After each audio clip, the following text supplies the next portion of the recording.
আজকে ঝাড়খণ্ডের বিধানসভায় ঘটে গেছে একটি ঐতিহাসিক ঘটনা, যেটা ভারতের গণতন্ত্রের ইতিহাসে অত্যন্ত গুরুত্বের দাবি রাখে। সেটা হচ্ছে, আপনারা জানেন যে গত 31শে জানুয়ারি ঝাড়খণ্ডের তৎকালীন মুখ্যমন্ত্রী হেমন্ত সোরেন গ্রেপ্তার হন দুর্নীতির দায়ে, এবং তার পরের দিনই মুখ্যমন্ত্রী পদে শপথ নেন হেমন্ত সোরেনেরই দলের বিশিষ্ট নেতা চম্পাই সোরেন। এবং আজকে ছিল চম্পাই সোরেনের নিজের সংখ্যাগরিষ্ঠতা প্রমাণ দেওয়ার দিন। হেমন্ত সোরেন আদালতের কাছ থেকে বিশেষ অনুমতি পেয়েছিলেন যে এই সংখ্যাগরিষ্ঠতা প্রমাণ দেওয়ার দিনে বিধানসভায় উপস্থিত থাকার। হেমন্ত সোরেনকে বলা হয়েছিল তিনি যাতে মিডিয়ার সামনে মুখ না খোলেন এই মামলা নিয়ে বা এই বিষয়টা নিয়ে, কিন্তু যেহেতু তিনি বিধানসভায় আজকে বক্তব্য রাখার সুযোগ পেয়েছিলেন, তিনি একজন বিধায়ক সেই হিসাবে এই সুযোগটাকে তিনি প্রচণ্ডভাবে কাজে লাগিয়েছেন। দুর্দান্ত একটি ঝোড়ো বক্তৃতা দিয়েছেন, এবং তিনি এই বক্তৃতায় যে বিষয়গুলি বলেন সংক্ষেপে সেগুলি হলো, প্রথমত মিডিয়া তার বিরুদ্ধে যে জাতিবিদ্বেষী, তার জাত তুলে যে আক্রমণ করেছিল তার বিরুদ্ধে তিনি জবাব দেন। अब चलते हैं चित्रा के पास। चित्रा, अब आप हमें बताइए कि हेमंत सोरेन बाहर आए या नहीं आए, और अब आज की रात उनकी कहां बीतेगी। उन्हें तो बहुत शानदार लाइफस्टाइल की आदत है, वो प्राइवेट प्लेन्स में चलते हैं, बड़ी बड़ी गाड़ियों में चलते हैं। आज उनके लिए एक तरीके से वैसा ही होगा जैसे वो 20, 30, 40 साल पहले वापस अपने किसी आदिवासी के तौर पर किसी जंगल में चले जाएं। आज की रात काफी मुश्किल होने वाली है। जैसे वो 20, 30, 40 साल पहले वापस अपने किसी आदिवासी के तौर पर किसी जंगल में चले जाएं। आज की रात काफी मुश्किल होने वाली है। আমাদের ভিডিও শেষে হেমন্ত সোরেনের পুরো বক্তব্যটা পাবেন। মোটামুটি আমি সংক্ষেপে বলে দিই এই গোটা বক্তব্যে তিনি মূল কি কি পয়েন্ট বলেছেন। প্রথম কথা, তিনি বলেছেন যে এখন মিডিয়ার একাংশ বা উচ্চবর্ণদের দিকে তিনি ইঙ্গিত করেছেন যে আদিবাসীরা যেহেতু জঙ্গল থেকে বেরিয়ে এসে তাদের পাশে এসে বসছে, এটা তারা মেনে নিতে পারছে না, তাদের ভালো তাদের উন্নতি মেনে নিতে পারছে না, তাই তাদেরকে জাতপাত তুলে আক্রমণ করা হয়েছে। তিনি উল্লেখ করেছেন, তিনি দেখিয়েছেন যে গত 24 বছর অর্থাৎ ঝাড়খণ্ড রাজ্য প্রতিষ্ঠা হওয়ার পর থেকে কোনো আদিবাসী মুখ্যমন্ত্রী তার পুরো টার্ম অর্থাৎ 5 বছরের যে সময়সীমা সেটা পূরণ করতে পারেননি। তিনি নজিরবিহীনভাবে অভিযোগ তুলেছেন রাজভবনের দিকে। তিনি বলেছেন যে তার গ্রেপ্তারিতে রাজভবনের ভূমিকা থাকতে পারে, অর্থাৎ তিনি রাজ্যপালের দিকে আঙুল তুলছেন। আপনারা জানেন যে রাজ্যপাল নির্বাচিত হন না, তাকে কেন্দ্র থেকে পাঠানো হয়। রাজ্যপালের এই পদটা থাকা দরকার আছে কিনা এই নিয়ে রাজনৈতিক মহলে চর্চা আছে। বিরোধীরা বহুদিন ধরে রাজ্যপালের বিরুদ্ধে অভিযোগ করে আসছে যে তিনি কেন্দ্রের হয়ে রাজ্য সরকারকে বিরক্ত করেন। এইবার হেমন্ত সোরেন সরাসরি তার গ্রেপ্তারিতে রাজ্যপালের ভূমিকা নিয়ে প্রশ্ন তুললেন, এবং তিনি আরও যেটা বলেন যে তার বিরুদ্ধে যে দুর্নীতির অভিযোগ আছে, 8.5 একর জমি নাকি তার নামে আছে, এটা যদি প্রমাণ হয় তাহলে তিনি রাজনীতি ছেড়ে দেবেন, তিনি ঝাড়খণ্ড ছেড়ে চলে যাবেন। এই ফ্লোর টেস্টে যেটা হয় চম্পাই সোরেনের পক্ষে, অর্থাৎ হেমন্ত সোরেনের যে পার্টি এবং কংগ্রেস বা আরজেডি এদের যে জোট, তার পক্ষে 47টি ভোট পড়ে। অন্যদিকে বিরোধী এনডিএ তাদের পক্ষে পড়ে 29টি ভোট, এবং ঝাড়খণ্ড বিধানসভায় আছে মোট 81টি আসন, অর্থাৎ 50% বেশি ভোট নিয়ে ঝাড়খণ্ড মুক্তি মোর্চা নেতৃত্বাধীন যে জোট তারা আবার ক্ষমতাতে থাকলেন। অর্থাৎ হেমন্ত সোরেনকে গ্রেপ্তার করে ঝাড়খণ্ড সরকার ফেলে দেওয়ার যে ভাবনা অনেকে ভেবেছিলেন সেটা সত্যি প্রমাণিত হলো না। এবার আপনারা দেখে নিন যে हेमंत सोरेन ठीक की बोलेছেন आज विधानसभाয়। अध्यक्ष महोदय, मैं आज इस सदन में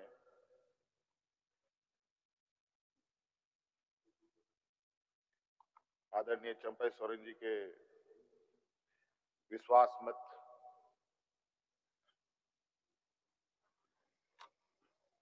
के इस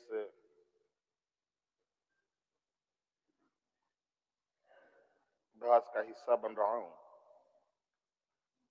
और हमारी पूरी पार्टी और पूरा गठबंधन दल आदरणीय चंपाई सोरेन जी को समर्थन करता है। और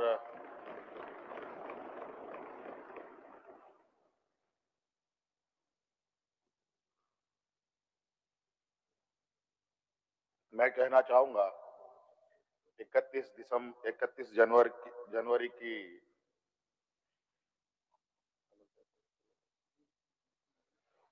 जो काली रात, काला अध्याय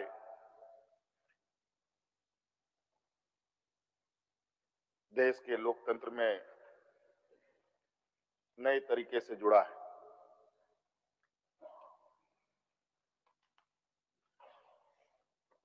इकतीस तारीख रात को देश में पहली बार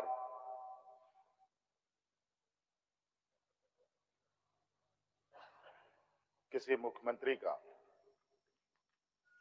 गिरफ्तारी हुई हो, मेरे संज्ञान में नहीं है। ये मुझे लगता है ये पहला घटना है और मुझे लगता है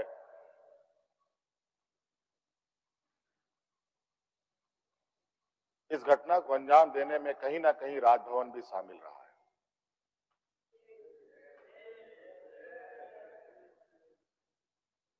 और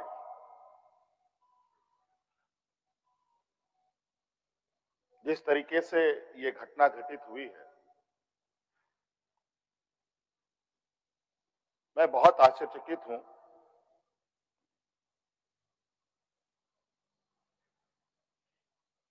इसलिए कि मैं एक आदिवासी वर्ग से आता हूं। नियम, कायदे, कानून की जानकारी का थोड़ा अभाव रहता है। बौद्धिक क्षमताएं अभी हमारे विपक्ष के बराबर हम लोगों की नहीं है, लेकिन सही गलत की समझ तो हर इंसान भी रखता है, हर जानवर भी रखता है।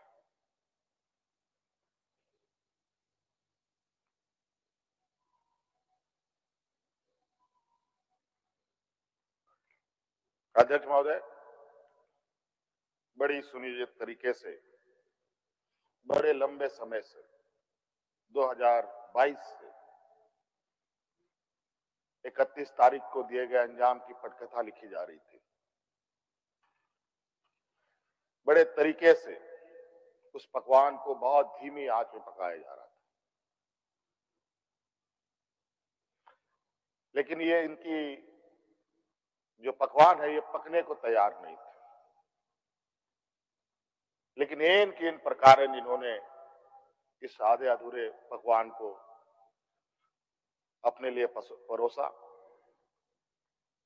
और बड़ी सुनियोजित तरीके से मुझे अपनी गिरफ्त में लिया है।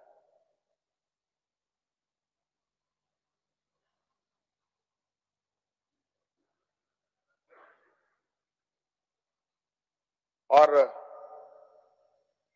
आज कहीं ना कहीं ऐसा लगता है अध्यक्ष महोदय कि बाबा भीमराव अंबेडकर जी का जो सपना था कि सभी जात धर्म के लोग एक समान प्लेटफॉर्म पे आए, एक बराबरी और एक साथ चले, मुझे लगता है कि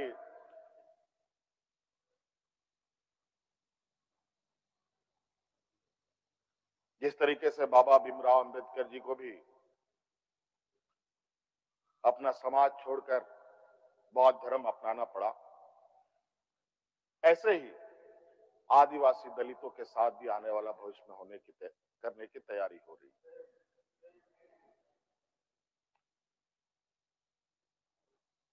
बड़ा सुनियोजित तरीके से अनेकों कालखंड को देखेंगे अध्यक्ष महोदय, जो इन आदिवासी दलित पिछड़े अल्पसंख्यक के ऊपर अत्याचार हुए हैं, वो अत्याचार अध्यक्ष महोदय नए नए चेहरे, नए नए शक्ल, नए नए रूप में दिखते रहे हैं। आज उसी का जीता जागता उदाहरण 31 जनवरी को देखने को मिला है।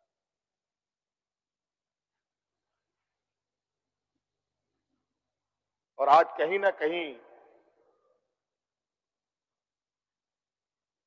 इन वर्गों के प्रति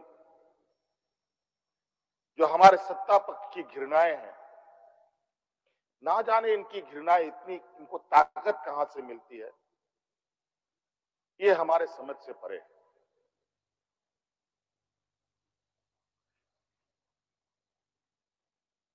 इतनी घृणा, इतना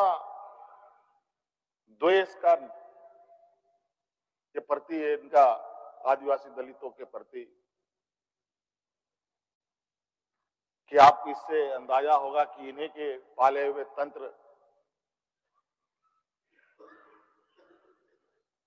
ये कहते शर्माते नहीं कि ये जंगल में थे तो जंगल में ही इनको रहना चाहिए। हम जंगल से बाहर आ गए, इनके बराबर बढ़ गए तो इनकी कपड़े मैले होने लगते हैं। ये हमें अछूत दिखते हैं।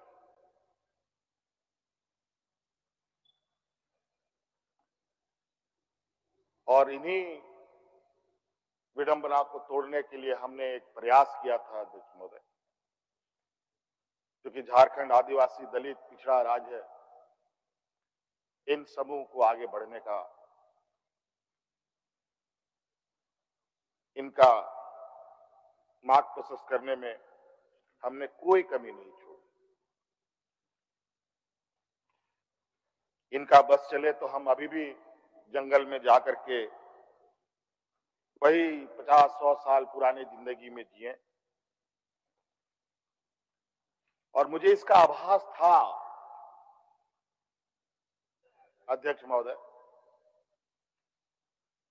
जो इनके अंदर छुपी कुंठा है वो आए दिन ये बयां करती थी, इनके आचरणों से, इनके बयानों से।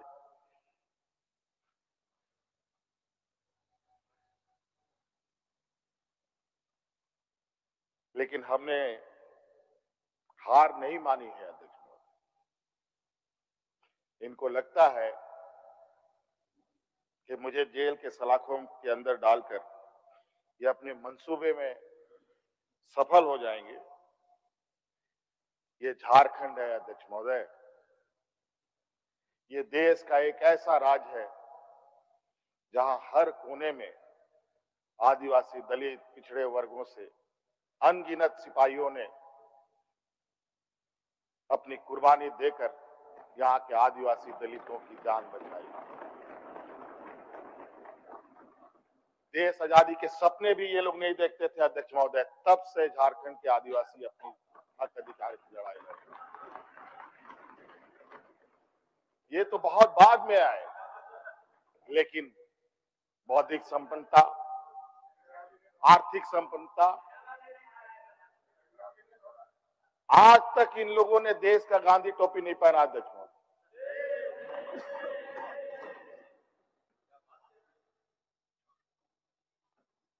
अध्यक्ष महोदय, ईडी, सीबीआई, इनकम टैक्स, जिनको देश के विशेष और काफी संवेदनशील व्यवस्थाएं कही जाती है, जहां करोड़ों रुपया, 12 लाख 14 लाख करोड़ रुपया डकार कर इनके सहयोगी विदेश में जाके बैठे हैं, उनका एक बाल बाका करने का औकात इनके पास नहीं है।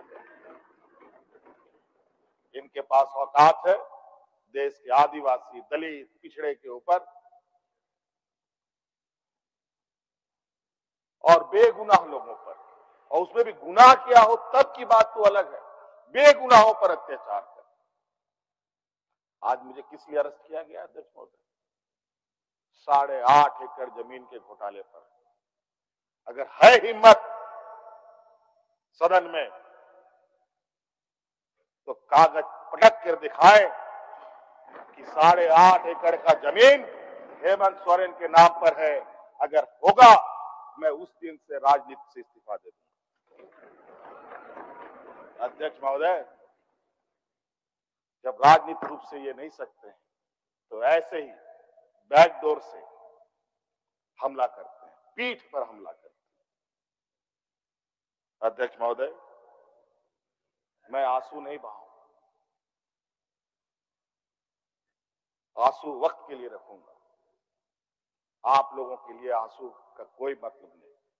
आदिवासी दलितों का, पिछड़ों का, आदिवासी के आंसुओं का कोई मोल नहीं। वक्त आने पर हम इनके एक एक सवालों का जवाब और एक एक इनके षड्यंत्र का जवाब वक्त आने पर बड़ी माकूल तरीके से दिया जाएगा। एक्चुअली दुर्भाग्य है अध्यक्ष महोदय इस राज्य का, तथाकथित हमारे राज्य के ही कुछ लोग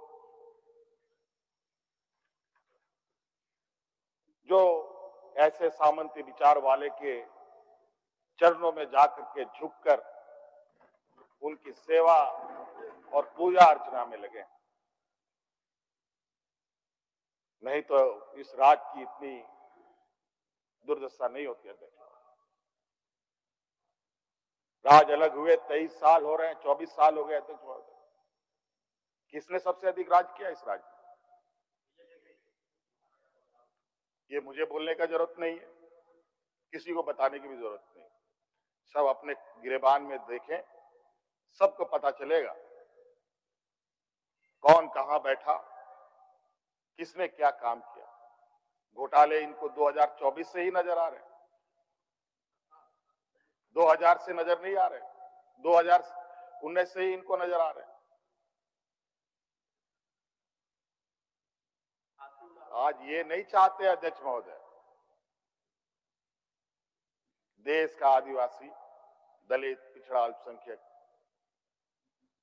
देश के सर्वोच्च स्थान पर पहुंचे।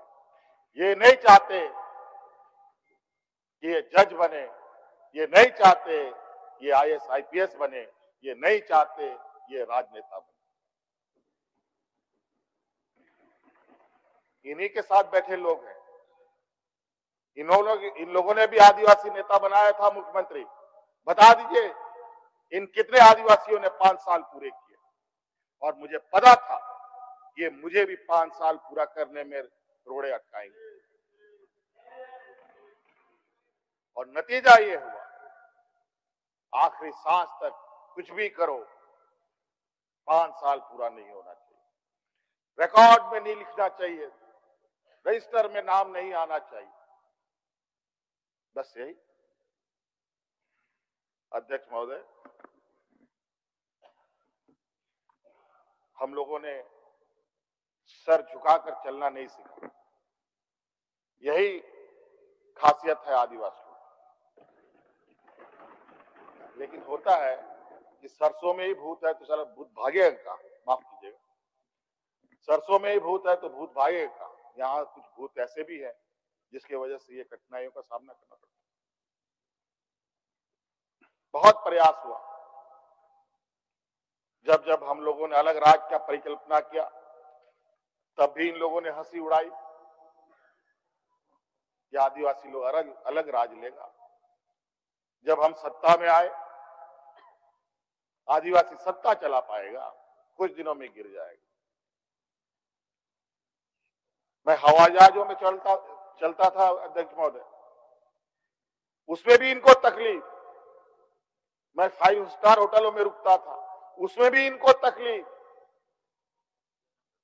मैं BMW कार में घूमता हूं, उसमें भी इनको तकलीफ।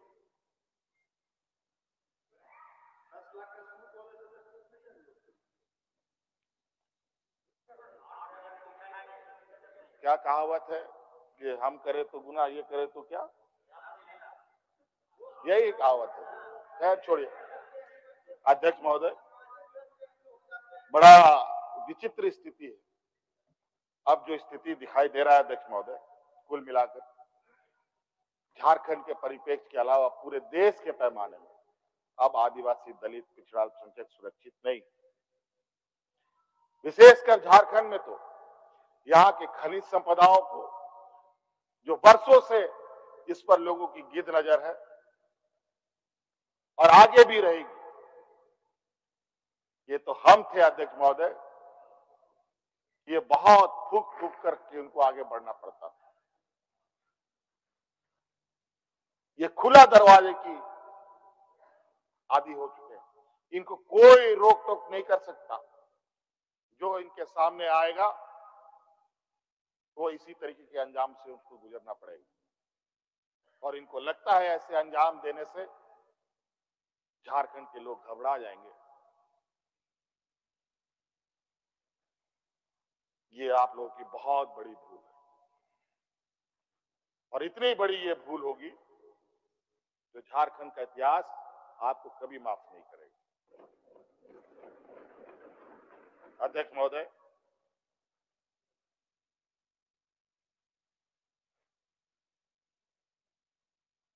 आज जो षड्यंत्र का पैमाना है वो इस कदर बड़े उसके जो दायरे बने हैं, कानून के अंदर रह करके गैर कानूनी काम करना कैसा हो, ये कर किसी से सीखना हो तो इन लोगों से सीखिए और इनके संस्थाओं से।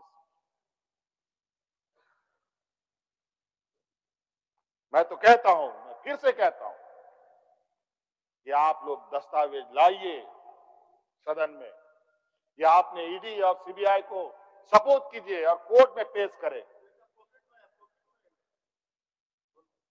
एक भी दस्तावेज अगर आप लोग निकाल के दिखा दें कि हमने 8.5 एकड़ जमीन हड़पी है, तो मैं उसी दिन राजनीति से संन्यास किया, झारखंड छोड़ के चला जाऊं। अब इनको नहीं मिला तो हमारे बीवी, बच्चों, परिवारजनों के खाता बही ढूंढने में लगे। ये पैसा कहां से आया, वो पैसा कहां से आया, ये आया, वो आया। अध्यक्ष महोदय, असमानताएं देखिए इसी सदन के अंदर। जो सरकार के द्वारा उपलब्ध कराए जा रहे ऋण, जो यहाँ के आदिवासी विधायकों को कितने वर्षों के लिए मिलता है और गैर आदिवासियों को कितने सालों के लिए मिलता है।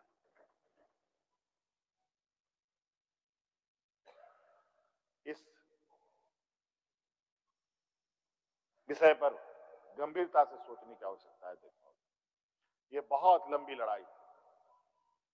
आज जिस तरीके से बड़ा मछली छोटा मछली को खा जाता है, सामाजिक व्यवस्था में भी यही कहानी है। एक बड़ी व्यवस्था छोटी व्यवस्था को खाने का हर बरकस प्रयास करती है। प्रभु राम का प्राण प्रतिष्ठा हुआ 22 जनवरी को। राम राज आ गया, पहला कदम बिहार पड़ा। बेचारा एक पिछड़ा वर्ग का व्यक्ति की हत्याहत होगी, आप जानते हैं। दूसरा कदम झारखंड पर पड़ा, एक आदिवासी मुख्यमंत्री को निगलने का प्रयास। क्योंकि इस आदिवासी मुख्यमंत्री के शरीर में हड्डियां कुछ अधिक है, इसलिए उस हड्डी को निकालने के लिए ईडी उसका डिसेक्शन करने में लगी हुई, ताकि हम कैसे इसको निगल जाए। लेकिन इतना आसान नहीं। गलती से गले में फंस गया तो पूरा का पूरा आंतड़ी फाड़ के बाहर। इस वजह से संभल के खाने का कोशिश कीजिएगा।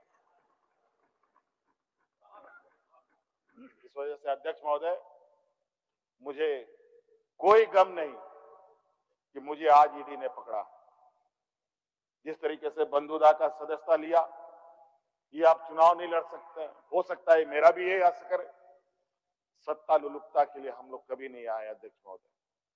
लेकिन ये बात मैं इस सदन में कहना चाहूंगा कि झारखंड मुक्ति मोर्चा का उदय झारखंड के मान सम्मान स्वाभिमान को बचाने के लिए हुआ है। और इस मान सम्मान स्वाभिमान के प्रति जो भी बुरी नजर डालेगा उसको हम मुंह तोड़ जवाब देंगे, चाहे राजनीतिक रूप से हो, चाहे कानूनी रूप से हो, चाहे वो किसी भी जंग मैदान में हो। ये हमारा संकल्प है। ना हम पीछे हटे हैं, ना हम लोगों ने पीठ दिखाई है अध्यक्ष महोदय। इसलिए अध्यक्ष महोदय, मुझे तो कोर्ट का आदेश है कि मीडिया के सामने या बाहर वक्तव्य नहीं देना है। तो हमने ईडी वाले से पूछा क्या सदन में भी बात नहीं रखनी है? तो उन्होंने ये भी कहा नहीं, सदन में भी आप नहीं रख सकते। हम बोले वाह। तो मैंने कहा कि आइए स्पीकर साहब के टेबल में खड़े हो जाइए, बैठ जाइए, वहां से आदेश जारी कीजिए, फिर हम चुप हो जाएंगे। ये स्थिति है अध्यक्ष महोदय। अब उस दिन का इंतजार है। अभी तो गवर्नर हाउस का quorum पूरा हो गया। अब विधानसभा से लोग कब अरेस्ट होंगे, राष्ट्रपति भवन से कब अरेस्ट होंगे, लोकसभा राज्यसभा से लोग कब अरेस्ट होंगे? 150, 200 सांसदों का निलंबन। क्या अध्यक्ष महोदय ये इतिहास के सुनहरे अक्षरों में लिखा जाएगा? अध्यक्ष महोदय, बड़ी विचित्र स्थिति देश में। और मैं ये कहना चाहूंगा अध्यक्ष महोदय, विशेषकर आदिवासी दलित पिछड़े भाइयों से, आप तैयार हो जाएं। अब शोषण की एक नई परिभाषा गढ़ने जा रही है। अगर अपने आप को आपने कमजोर किया तो आने वाली पीढ़ी कभी माफ नहीं करेगी। तो अध्यक्ष महोदय, राज्यपाल महोदय आए और 32 पेज का इन्होंने अभिभाषण पढ़ा। हम लोग लाख चिल्लाते रहे। अध्यक्ष महोदय, अभिभाषण पढ़ के क्या होगा जब देश में लोकतंत्र ही नहीं बचेगा? आज हर चीज पिछले दरवाजे से हो रहा है। अध्यक्ष महोदय, खैर इतना तो हम लोग बुद्धि ज्ञान है नहीं, लेकिन समय ऐसा भी नहीं है, समय से बड़ा बलवान धरती में कोई नहीं है। और वक्त फिर घूमेगा और फिर हम आपके सामने उपस्थित होंगे और इतनी मजबूती के साथ उपस्थित होंगे कि फिर जो षड्यंत्र कर रहे हैं वो षड्यंत्र आपके धरे के धरे रहे और इस देश के और अपने राज्य के आदिवासी दलित पिछड़ों के लिए जो संघर्ष करना होगा वो करते रहेंगे, करते रहेंगे, करते रहेंगे। धन्यवाद। मान्य सदस्य, मान्य नेता प्रतिपक्ष,